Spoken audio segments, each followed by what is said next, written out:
తాళి కట్టి తరంబ్రాలు పోసుకున్నప్పుడు అది నీ పెళ్ళమే అవుతుందిరా, పరాయిది ఎట్లయితుందిరా? నా చేత బలవంతంగా తాళి కట్టించి నేను తలదించుకుంటే తలంబ్రాలు వేసిండ్రు. ఇదేమన్నా ఇష్టపడి చేసుకున్న పెళ్ళి అనుకుంటున్నావా? మీ ఇష్టంతో చేసిన పెళ్ళి.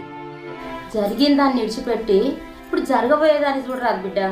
అందుకే అమ్మా దీంతో అంటిముట్టినట్టుగా ఉంటానా. చూడు బిడ్డ, నువ్వెక్కడ తిరిగి వచ్చినా నిన్ను మనిషి లెక్క గుర్తించరు. నీ భార్యను నువ్వు మంచిగా చూసుకుంటేనే నిన్ను సమాజంలో గుర్తిస్తారు బిడ్డ. నాతో పంచాయతీ పెట్టకుంటే ఇది నా మనసులే లేదు, అసలు ఇది నా పెళ్ళమే కాదు.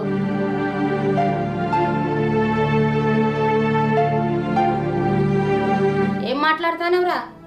తలకాయల మెదడు పనిచేస్తుందా లేదా? నీ అబ్బాయి నాకు బయట ఉండే ప్రశాంతత.